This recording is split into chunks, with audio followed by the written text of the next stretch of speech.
Hi, this is Chip Griffin. I am the North American CEO for CARMA. We are a global media intelligence company providing media monitoring and measurement services around the world. And I'm very pleased that you've been able to join us today for this webinar where we'll explore the PR measurement trends affecting North America. And my guest today is Jen Zingsheim Phillips. She is the founder of 4L Strategies. Welcome, Jen. Thank you very much for having me, Chip. I'm glad to be here. Excellent.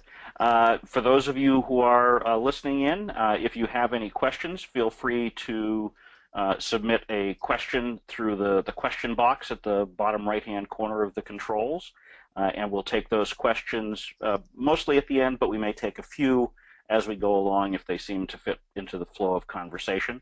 We'll be looking to have about 30 minutes or so of conversation around the trends that we see, and then we'd love to answer your questions after that.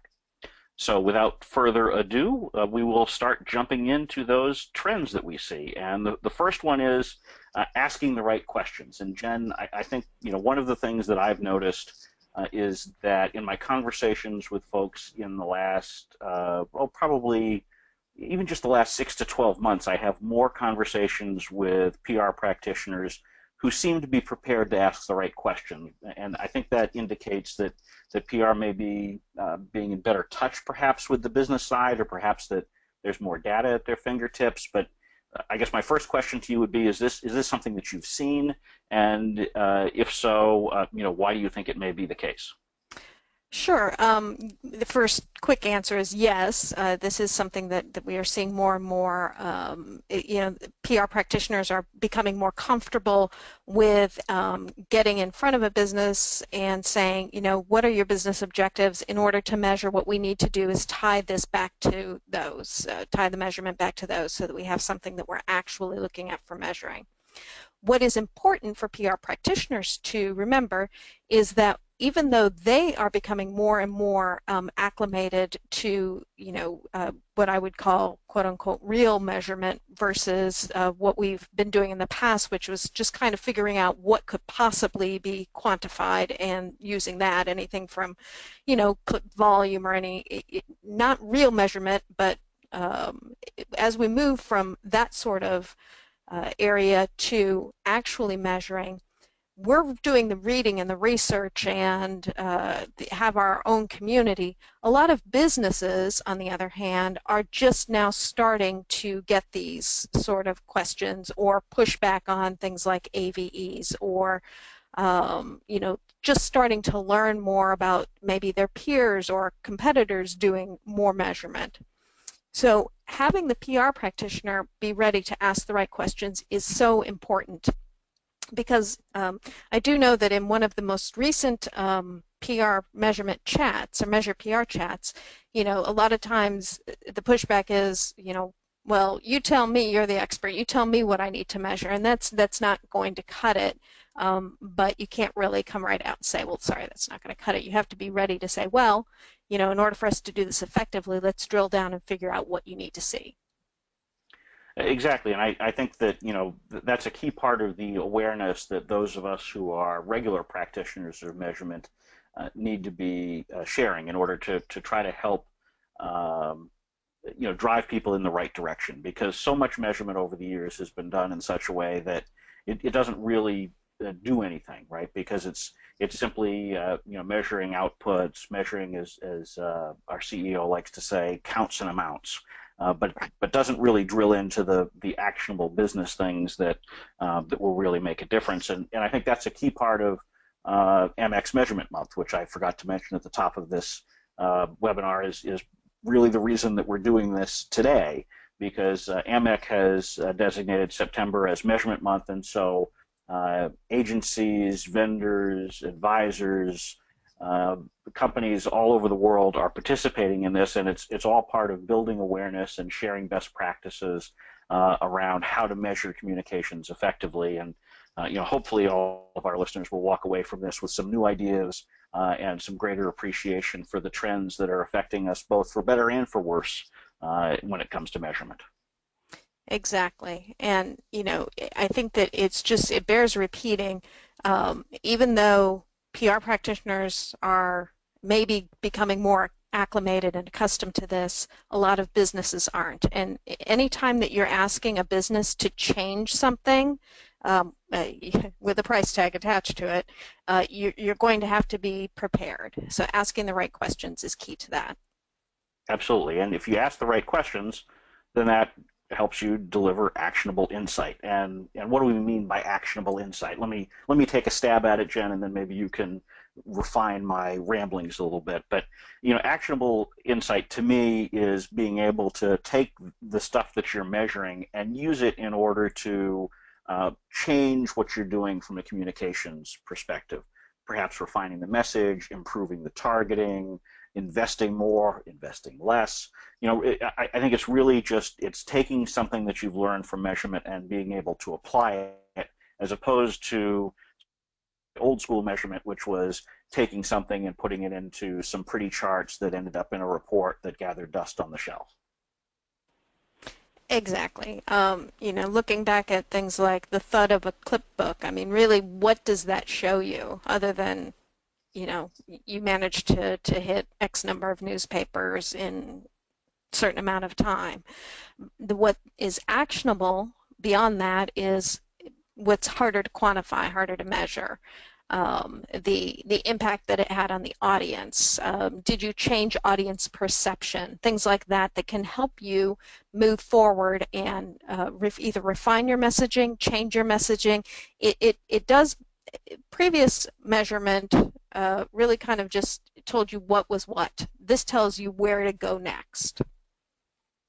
And I think that's the key part, right? Because that's what will cause executives to want to invest more in measurement. It's not that pretty little clipbook, the thud on the desk. It's being able to find some way to leverage that data and improve what you're doing so that you have better business results. Because at the end of the day, those of us who practice PR are not doing it just for amusement value. We're doing it hopefully to drive more sales, improved support for our issue, whatever it is in our particular organization.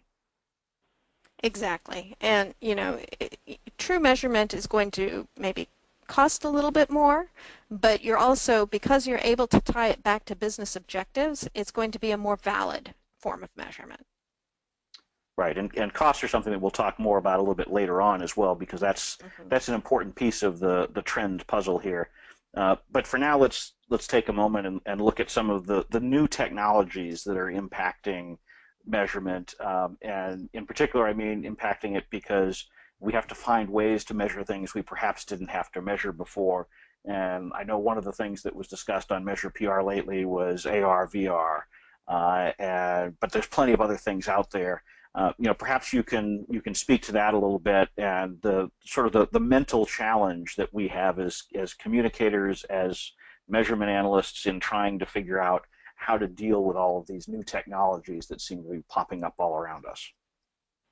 Absolutely. And, the question with AR and VR is, as far as looking ahead and tying it to business objectives, I mean, it's really one of the key things that came out of that Measure PR conversation was that we really need to start paying attention to this, because what might seem like it's kind of on the outskirts right now, but if it comes full force on us and we don't have a way to measure it, it becomes a lost opportunity more than anything else.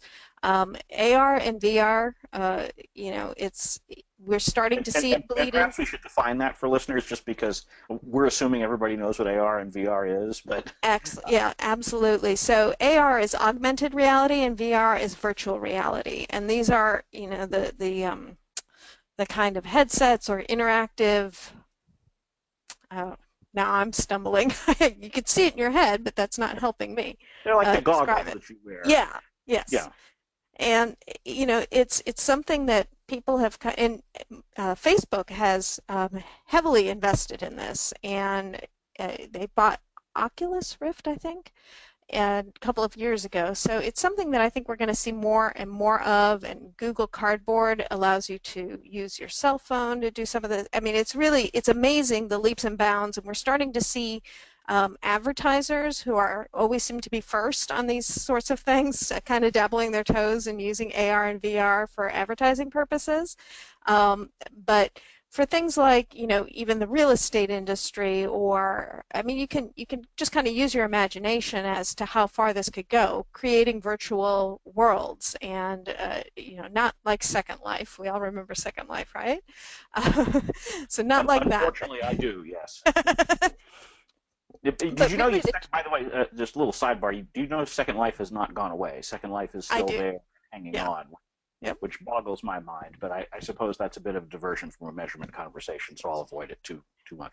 It is and it isn't, because, one of the questions there even was, how do you quantify this? How do you measure this? How do you tie something like that back to sales? I mean, these are all questions that we've struggled with anytime there's a new or interesting platform out there. I think AR and VR have the potential to be much, much bigger, and therefore it is that much more important for us to get our arms around trying to figure out how we're going to measure these things now, rather than waiting until they hit the mainstream and kind of scrambling. Right, exactly. And and it's part of the challenge that communicators always have is trying to keep up with the latest technologies, because you have to figure out what makes sense for you, and now you also, have to figure out, where to invest, right? Because it used to be you had, two or three different media that you could go through. Now, you've got all the traditional, you've got online video, you've got social, you've got, and within social even you have different segments. You have AR, VR. There's just so much out there now that we didn't have to think about years ago, that now it creates greater complexity. And so I think, one of the trends is for folks to have to try to sort through these and figure out what they're going to focus on in both their communications and in their measurement. Right. And so, speaking of the old days, what would a measurement presentation be without AVEs, right? AVEs are, perhaps the most famous form of media measurement, also the most controversial. I think, from my perspective, it seems to me that AVEs are, uh, we've reached the point, with the Barcelona principles getting, a fair amount of play within the PR community, although certainly there are still plenty of folks who are not intimately familiar with them. But I think there's been enough publicization, whatever, enough discussion of the Barcelona principles that most people now accept that AVEs are not a great way to measure media. Yet at the same time, folks seem attached to them in some degree. Do you see, with the awareness of their problems, do you see a decline in their use, steady use? Is it possible that it's actually increasing because of all the technology that makes it easier to calculate today, or at least theoretically easier to calculate? Where do you see AVEs in the current environment? Right. Well, AVEs are the measurement we all love to loathe. It's the bottom line with AVEs is that they proliferated and became embedded because they're easy. And, real measurement is never going to be as easy as calculating an AVE. And I can't imagine there's anyone on this call that is not familiar with it, but AVEs, add value equivalency. Basically, you are applying the standards of the cost of advertising to the, column inches or size of a story in a PR piece, in an earned media piece.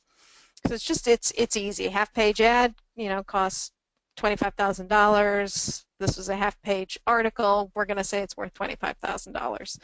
And then you get into the question of, people applying multipliers, saying, well, it's left in a People magazine in a doctor's office, so we're going to multiply everything by 7. Or they're made up numbers. They don't really quantify anything.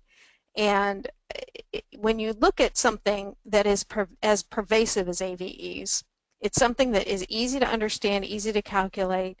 They have persisted, no matter how much those of us who think they're silly fight against them, we still get asked for them. I think that a lot of PR practitioners that I am familiar with have kind of come to terms with this and said, okay, I will calculate your AVE for you. However, let's also do some measurement that's tied back to your business objectives. And therefore, giving people who are just, it seems to be an emotional attachment at this point to their AVEs so that they can actually introduce the real measurement pieces that actually give us, insight that we can move on, actionable intelligence. Right.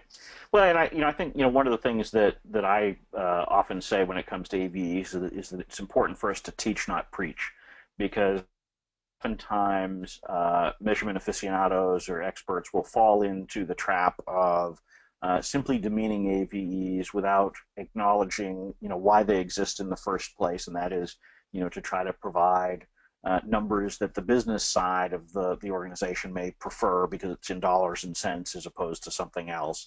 And so I think we all need to understand that it's our role to try to help educate whether it's clients or others in our organizations about better ways to do it. But we can't sit there and simply reject AVEs without working to try to help find better solutions. And I think that where one of the trends that I'm seeing is more of a movement along those lines for folks to, instead of just simply preaching the gospel of how bad AVEs are as a data point, instead trying to help clients find more useful ways to measure and develop that actionable insight. Exactly. It's public persuasion 101, right? I mean, you can't get anywhere if you go in and tell someone, well, what you've been doing for 20 years is absolute garbage and we'd like you to throw it out, and I'm not going to do that. You're not going to get anywhere if you approach it like that. It's a tricky business, trying to move people off of it, and we might never. And I think that's something else that PR practitioners need to come to terms with. They might never go away. Because they are easy, and as I'm sure we'll get to later, easy is one of those things that just has a way of being sticky. Absolutely. All right. Well, let's not belabor this point because I'm sure it'll come up in other ways on some of the future topics that we're going to discuss today. But one of the things that everybody seems to be wrestling today is how do you measure influence? And this is particularly important in the world of social media, because everybody wants to know, who are the influential people on Twitter? Who is it that I need to talk to? And so naturally you would turn to your measurement program to try to develop some of those answers. But, the question is, how do you actually measure influence and quantify it? Because, there are, I'm fond of saying when people ask me, how many followers do I need to have on my Twitter account for it to be meaningful? And, what I always say to folks is, you could have 3 million and it would be great. Or you could have 3, and it would be great if those 3 people were Warren Buffett, Barack Obama, and Bill Gates, and they all loved what you had to say, right? So it's not merely a question of the raw numbers, how many followers you have, how many people follow the people who are retweeting you. There's really much more of an intangible aspect to it, and so the question is, can we find more tangible ways to quantify those things? And so bottom line is, one of the trends that I'm seeing is more people wrestling with this question. I haven't seen a perfect answer to it yet. Everybody seems to be doing it slightly differently, but I think the greater awareness of the fact that the pure numbers are not the only way to look at it is important. But, what are you seeing when it comes to influence? Well, a lot of what you just discussed and then some. There's always the question of influence within a community. Your 3 followers can be Warren Buffett, Bill Gates, and Barack Obama, but if your focus is targeting moms for children's toys, those might not be the exact right influencers for you. So it's finding, making sure that you are measuring influence not as a total picture, but as it relates to your audience, as it relates to those that you are trying to reach, makes all the difference. And it is a tough nut to crack. I mean, we've had a lot of questions, especially with the rise of Instagram, where some of these quote-unquote Instagram influencers are charging tens of thousands of dollars to post a couple of pictures. And the question is, well, are those businesses seeing a return on that? And it is something that a lot of advertisers are starting to ask that question, and as the advertisers go, so go the PR experts, asking the same questions. Is it worth it for us to work with so and so to take a couple of pictures and post them on Instagram? Does it really have a measurable impact on our sales or our awareness? And those are questions that measurement can answer. Right. And it goes back to the very first point we made, which is asking the right questions, because that is the key to figuring out whether what you're doing is successful. And I think when it comes to influence, that's where you have to start looking at some of the other tools that you have available, particularly if you're trying to judge social influence, because there are more and more tools out there now that allow you to connect social to, say, Google Analytics or to Salesforce or some of these tools that you may already be using within your organization that you can now leverage as a way to try to identify the tweets that really matter as opposed to the ones perhaps that got a lot of retweets. I mean, frankly, if I look at some of the things that I tweet out that get the highest number of retweets, they're not things that are particularly useful. They're just things that I might have put out that were funny or interesting, but at the end of the day, they may not move the needle on the kinds of things that I'm trying to actually achieve with my Twitter audience. So, trying to tie things back as close as possible to your actual outcome, that's where you start to really see the magic, I think, on measuring influence. Exactly. And, one of the things that I can throw out here is that a lot of these social platforms realized that they make their money through advertising, and advertisers are going to ask these questions. So a lot of them have built in the tools that you need to answer those sorts of questions. I mean, Facebook Insights and Twitter for Business and things like that. They can help you really get a toehold on which posts are performing, which ones aren't, which ones are being have engagement, which ones don't, what time of day works best, things like that. Questions that they can drill down and answer for you. Right. And that brings us sort of to the flip side of almost the same equation, which is, with social, there's a new challenge in the measurement sphere that we haven't really had to address in the old days of traditional media. In traditional media, you would have erroneous reporting or corrections that had to be made, and sort of the bane of every PR person's existence was the fact that corrections never showed up with the actual story, even in the after the fact databases like LexisNexis or Factiva. It was always hard to find getting the information corrected, but now we don't just have erroneous information being published. We actually have, in some cases, entire stories being made up out of whole cloth, just total falsehoods about brands or organizations that can often gain traction in social media. And so the question is, from a measurement perspective, do you measure that? Do you try to quantify that? Do you simply say, no, we're going to exclude that altogether? I think to me, that's a real challenging question that folks are going to have to increasingly deal with as they're putting together social measurement programs.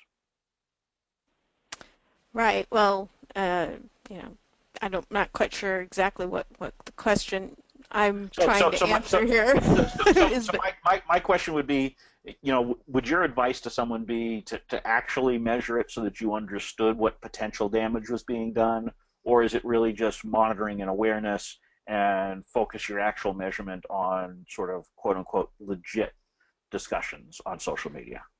Right. So, well, my standard answer in these sorts of situations is it depends. It really depends on what kind of program you have running. Generally speaking, I would definitely say that it should be monitored and watched. And maybe the dates noted so that if there is a dip in sales, you can point to it and say, well, this is when that fake story came out and we had to issue a press release or had to send out one of our brand ambassadors to correct this. Or, in a case where you have a lot of times, not always, but a lot of times the community ends up being somewhat self-policing in that your fans or friends, people who are in love with your brand or idea, come quickly back and say, nope, sorry, that's horse hockey, and this needs to be corrected, and they kind of do it on their own, and you can watch that in real time now with monitoring, which was not the case back in the day when you would have an internet rumor that would show up and get passed around via email, and sometimes you weren't even aware of it until, Aunt Gertrude printed it off and brought it over to your house and said, I've, read that your product kills sparrows or whatever. And then all of a sudden you find out that millions of people know this and you didn't realize it was out there, or millions of people think this and you didn't realize it was out there. So in a way, it's almost good that you can see it happening, because then you can get on top of it if you need to. Right. And that goes more towards the monitoring side of the equation, I think, is to jump right in on them. And I know the question box on this webinar is really officially for questions, but if anyone has thoughts on how they're tracking misinformation in social media in their own measurement programs, I'd welcome you to submit that, and we'd be happy to talk about that a little bit later as well, because I think this is one of those gnarly issues that you have to deal with in measurement today, and something that's going to impact measurement programs in 2017 and beyond. Right.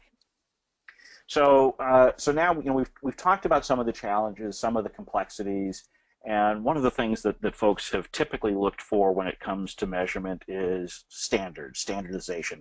Make it easy for me. And I think we've already discussed that it really depends on your particular organization, asking the right questions, matching it up. But at the same time, AMEC has done a lot of good work in putting together a new framework that organizations can use in order to begin their measurement programs. And it really plots out step by step, block by block, actually, if you will, that how it is that you build a decent measurement program that will focus you on the right things. And it seems to me that this framework has gotten more attention than just about anything else I can think of in the measurement space in 2016. And so I'm curious if you would agree with that assessment, and if so, what you think makes it so compelling. I would agree with that assessment, and what I think makes the framework compelling is that you know, a lot of the measurement techniques that get discussed when you're talking about high level or intense measurement tends to get bogged down in a lot of terminology, inputs, outputs, outcomes, and if you are new to the measurement space or unfamiliar with it, or thought that you were getting into PR because it was publicity and all of a sudden you've discovered that it isn't, or any number of other what ifs, it gives you a very clear step-by-step, this is what we mean by this, and these are the things that you should look at, or these are the questions you should ask. It walks people through. It doesn't just throw them into the deep end of the pool and say good luck, which is, I think, what originally, you had your measurement mavens, people who were completely into it and understood what needed to be done. And then you have the broad cross-sector of public relations practitioners who, just didn't throw themselves as wholeheartedly into that aspect of it, who are going, well, wait a minute, now you want me to do what? So it provides a good, clear roadmap and helps people go through each of the steps that they need to. It still is, it doesn't do the work for you, I guess is the best way I can put it. You still have to do the work, but it at least helps people get their arms around it. Right. I think I would agree with everything you've just said, and I would also say that I think it helps makes measurement accessible to more people. And there's always going to be a role for companies like CARMA or other agencies that do really detailed analysis, provide you with all sorts of tools from both an automation and a curation perspective. But ultimately, we'd like to see everybody in PR doing measurement, even if it means doing it on their own at first, and then perhaps growing those projects over time, because it's really the acceptance of the need to measure and then beginning the practice of measurement itself that matters. And what I always say is, start somewhere. You don't have to have the world's fanciest, most elaborate measurement program to start. If you're even just doing the basics out of the gate, you're ahead of the game by a lot of measures when you look at the number of organizations that are doing nothing from a measurement perspective. So get started, and to me, the AMEC framework is one of those great trends from 2016 that people can leverage in order to improve their own measurement acumen. I agree. I think it's a huge benefit to the community. Absolutely, absolutely. And so, one of the things is, as we look at this giant flood of information that we have, and at the same time we're consistently improving the technology that's available to do monitoring and measurement. So that has brought about, I think, the dream that many folks have in the communication space of having real-time data, real-time analysis. And certainly there are a lot of dashboards out there nowadays, our own ones, at CARMA included, that do provide a measure of real-time data. But obviously there are trade-offs as you start looking at real-time, because to do sort of the more detailed analysis, it does take a greater technology and human time. So real-time is never going to be the same as something that you can produce after the fact. But where do you think we are on real time? Do you think we're approaching a place where people can actually get reliable real-time data, or is it really just the sort of the old-fashioned counts and amounts that you can get in real time, versus any sort of analysis of, you've got all these things like word clouds and automated sentiment and things like that. Where do you see all this fitting in when you think about measurement? Well, this is, one of those questions where you start wondering if maybe definitions need to come out first. But I tend to think of anything real time as being data driven. You can collect data in real time, but analysis, takes examination and asking questions and looking at the why. And I don't know. It really, going back to my point, it really does depend on how you define analysis. If you're looking at a word cloud as analysis, I would push back on that, because really all of that's doing is giving you a visual representation of word repetition, and any number of things could be causing that.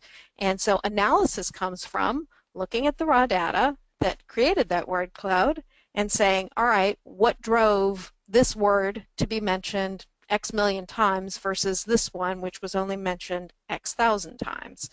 To me, analysis always is going to have to go back to examining the data and asking the why questions. And I would agree with that. I do think that there is potential, and maybe we're not there yet. Certainly we're not there yet, but there is potential, I think, to leverage some of the data streams to provide at least first-tier analysis. Particularly as you start looking at, being able to trace back activities over social networks, and you can do that in an automated fashion, so that perhaps you can figure out, who was the first person to share this particular URL, or things like that may help you, answer some of those why questions. But I would agree with you; it's not going to be at that same level that you would get perhaps, later in your analysis. But I do think we're headed to a place where automation can do better than it did 5 years ago, but we're not quite where we want to be. Oh, absolutely, and I would agree with that. And the better we get at processing data, the closer we'll get to being able to get to analysis quickly.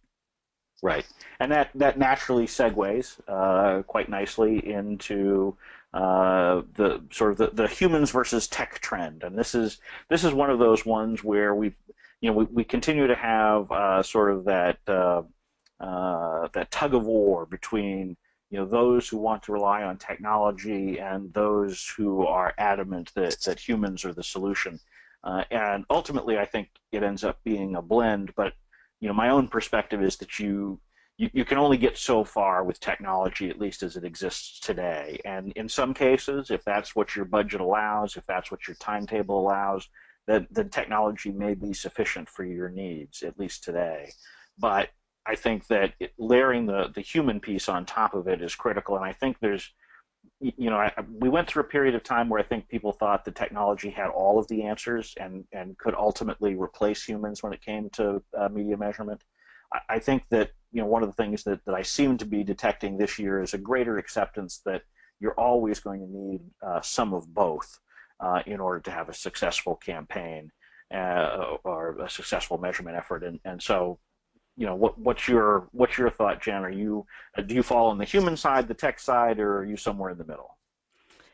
So I think that the tech will continue to improve. I agree with you that in the past there's been a kind of a pie in the sky dream that somehow an algorithm could just magically come up with, um, you know, the answers that we're looking for. I don't think we're there, and I don't think we'll ever be 100% there.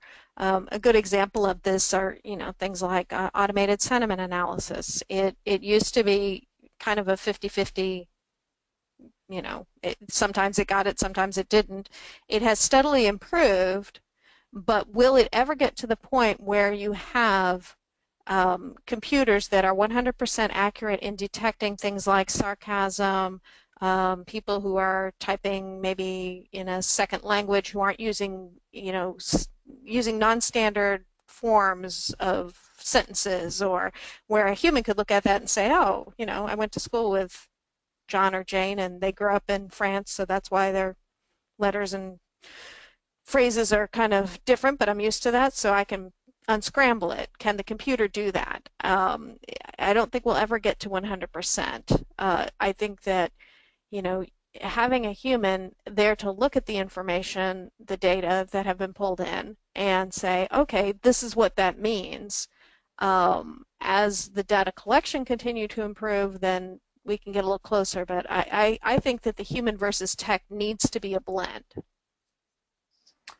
Yeah, I mean, I think we're on the exact same page there, and hopefully, we'll continue to see improvements on the technology side because it certainly makes it then easier for the humans. But and we have seen some progress, as you've noted, on things like automated sentiment. I mean, I'm sure you'll recall the time years ago at Custom Scoop, our own monitoring platform, where I'd suggested that instead of doing real sentiment analysis, we should just use a random number generator, Mm-hmm. and that we'd probably have just about as good a luck at being accurate as some of the things that were out there probably 10 years ago or so. But there have been improvements, and so it's still not perfect, but it is better than it was. It is now something that I think you can credibly use, at least for top line, for things that are certainly for longer form content, but there is no replacement for the humans, and so that blend, I think, is absolutely critical. And so now I'm gonna put you on the spot for one prediction, or perhaps more if you have them, but one prediction for what you see coming when it comes to media measurement. Predictions when it comes to media measurement or overall PR, PR measurement? PR measurement. Sorry, I use that. For our listeners, I should clarify that I use PR measurement and media measurement interchangeably, even though I realize they're not precisely the same thing. And my apologies for that. It's an old habit. Well, the one thing that I think that I feel fairly confident making a prediction is that as the AMEC framework becomes more and more adopted, you'll see more and more PR firms working that into their budgeting, and that this is going to be different, I think, for a lot of companies.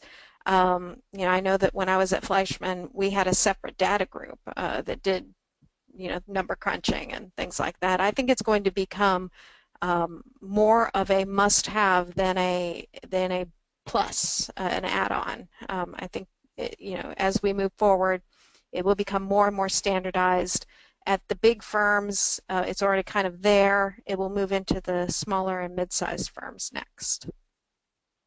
And I like that prediction because it's very similar to mine. I guess I would take it perhaps a step further and say my prediction would be that when we gather for next year's measurement month and have a similar conversation about trends, I think we will look back and be very much impressed by the increased adoption of measurement programs across the board. And I think part of it goes to the AMEC framework, part of it goes to the improved use of technology, and part of it goes to just making resources generally more accessible, and the measurement community itself taking on more of that teach rather than preach approach, because I think that makes it much more accessible to more people. So I think it seems like we both have a very positive outlook on things, and so that's a good thing. We always like to wrap up the prepared portion of a webinar with on a positive note. So now we'll move into the Q&A section. We'll give folks a couple of minutes to submit whatever questions they may have in the box below, or if you have your own predictions, or if you think we missed a trend, feel free to submit that there as well, and we'll gladly bring it up and discuss it. But I can see that we already have some questions that have come in while we've been talking, and this is perhaps the most popular question I get after doing a measurement webinar, and that is the question, what tools would you suggest? And I know you may not want to recommend one company over another, but I'm curious to know your recommendations for various uses. And so, the what tools you use question is always very popular. It's always very difficult to answer because it's so dependent upon what a particular organization is trying to do. And you have the whole range of everything from free to paid. But, Jen, I know this is something that you've been thinking about lately. So, do you have some tools that you might just throw out there, and how people might be able to leverage them for various aspects of measurement? Obviously, we're not going to go through every possible tool because there are literally dozens, if not hundreds. But why don't you mention a couple that come to mind? Sure. Well, I've kind of got a little bit of a leg up here after, moderating the Measure PR Twitter chat, where this is a fairly standard question asking panelists, what kind of tools they use. But the ones that come up most frequently, and people kind of fall all over because, yay, free, are Google Analytics, which everybody should familiarize themselves with, and the tools that I had already mentioned earlier that come with your Facebook and Twitter business accounts, anything that they can provide in the way of analysis, or if it's coming with the tool, the product, then you should use it. So Google Analytics, anything with the Facebook Insights and Twitter for Business, and then good old Excel. Get familiar with an Excel spreadsheet. I know that there's a collective mental groan out there. Oh, Excel, but it is such a powerful tool, and it's ready-made to pull data in. I know that you can pull custom scoop data into an Excel spreadsheet and manipulate it from there if you need to. It's readily available, and we should all use it.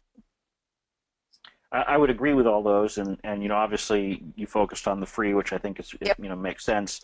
When it comes to paid, there are so many different choices out there, and obviously I'm particularly fond of CARMA solutions, including Custom Scoop, as far as tools for monitoring and measurement. But I think it's important that everyone evaluate the various options out there carefully to figure out what the best fit is for them, because there's always going to be that trade-off between cost and quality, cost and functionality.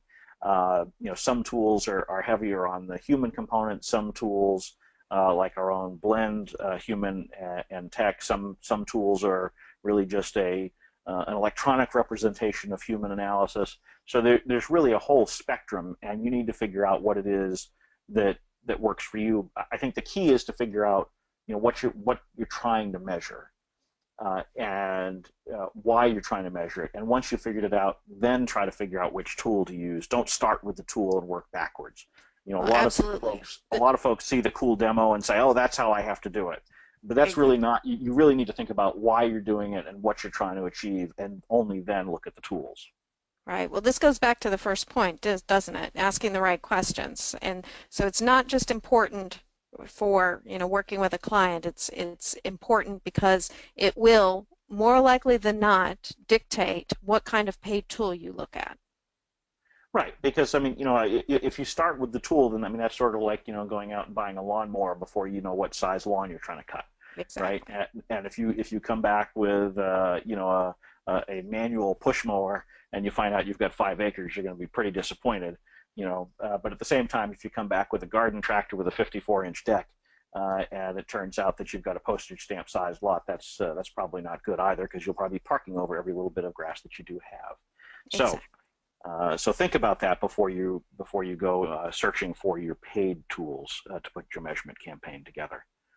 Um, okay, here's a question. This is sort of open-ended, but as you think about PR measurement, what are the most important factors that you should be considering in putting together a program? I think we've touched on some of that already, but if you could zero in on one or two things other than asking the right question, because I think we've all agreed that's top of mind. But beyond that, what are one or two things that you might advise people to think about when they're putting together their measurement campaign? Their audience, the target audience, because that's going to dictate a great deal, from everything from the scale of your program to how you measure to whether or not you'll be able to easily survey if surveys are a part of your measurement portfolio that they're thinking of using. So, really, really spend time thinking about the target audience. Target audience is also going to, answer questions like, do I need to subscribe to a specific journal? Or it's so important, and people walk into this and think that everything is one size fits all, and oh, we just need X, Y, and Z components. But your audience is going to be key. I would agree, and I think it's audience in two fashions. So one is what you've talked about, and so many organizations that I've worked with over the years, get impressed because they made it on to NBC News or the Wall Street Journal or something like that. Not and that sounds great, and it's fantastic to report to the C-suite or the board of directors.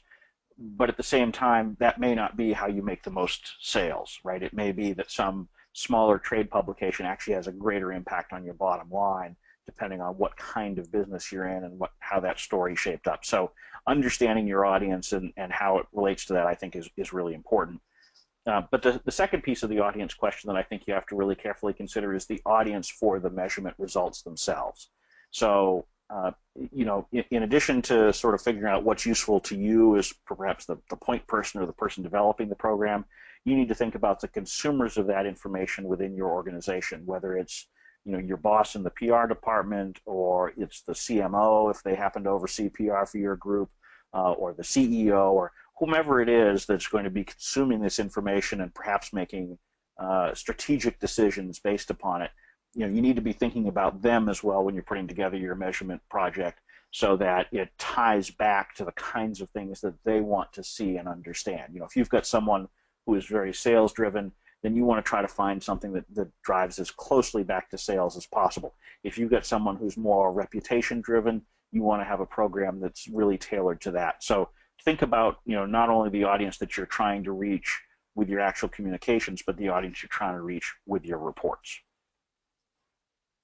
Agree. All right, let's see. What is the biggest challenge in effective PR measurement today? What is that one hurdle that you really have to overcome in order to have good measurement? I'd say time.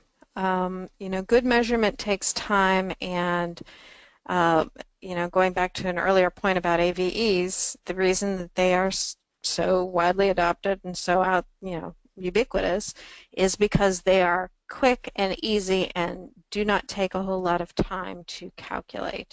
And real measurement takes planning and takes time, and time takes money.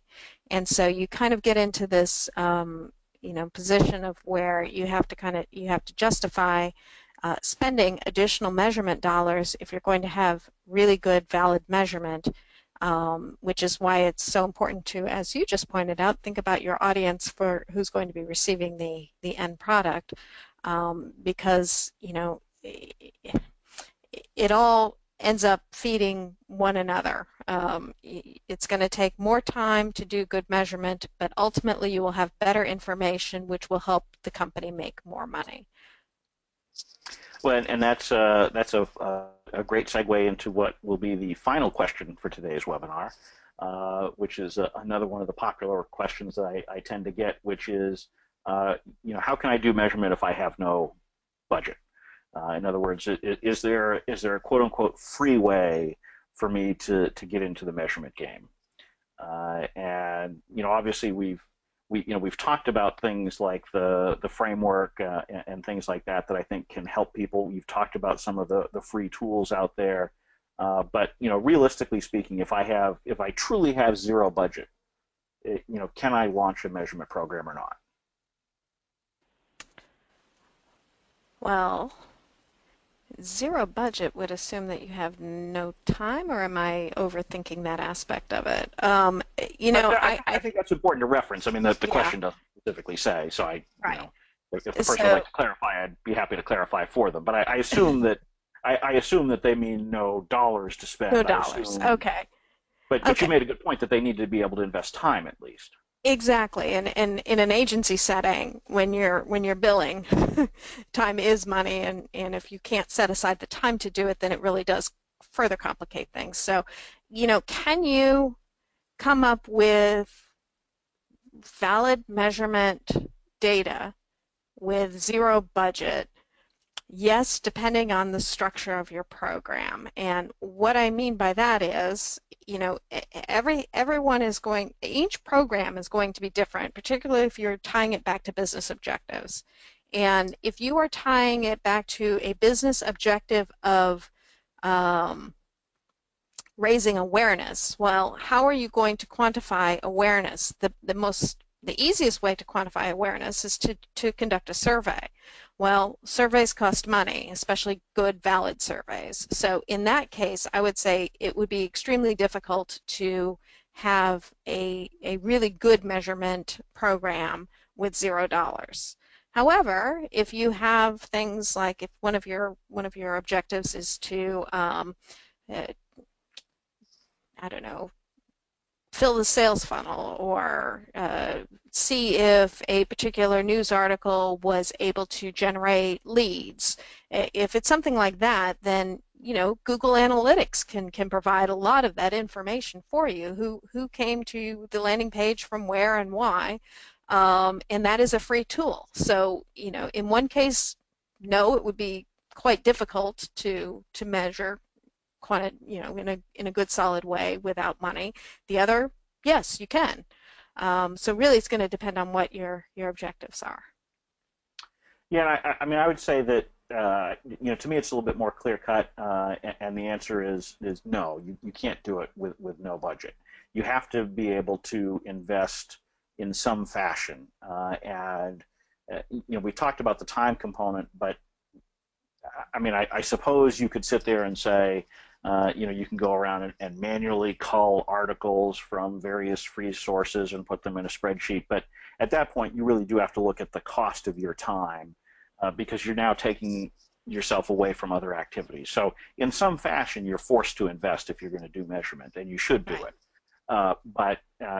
And so I think it's just as important if you go to your boss and they say, "I'm sorry, you have no budget for measurement," then you have to say, okay, well, look, here's the time I would spend doing it. Here's what my salary is. This is what we're actually spending by me doing it manually. And you may well find out that outsourcing some or all of it could be cheaper than the time it takes for you to do it yourself. So, I think you do need to have a budget for measurement.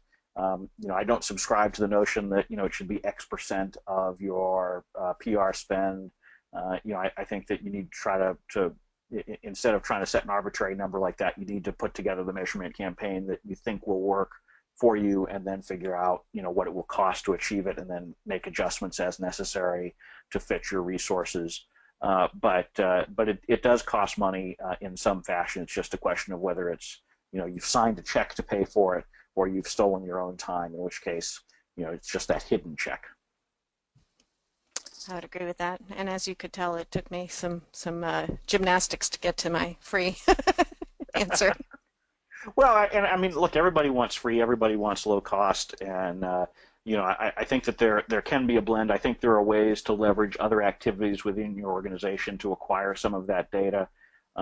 Certainly, if you've got someone in your organization who's already doing survey research, perhaps for marketing purposes, or those kinds of things, that you may be able to either piggyback on the work that they're doing or borrow their data and compare it. to judge things like, reputational changes, things like that. But, ultimately it does require an investment, but that doesn't mean that you can't be creative about, how you limit that investment and still be successful with your measurement program. So with that, that brings us to the end of this discussion of North American PR measurement trends.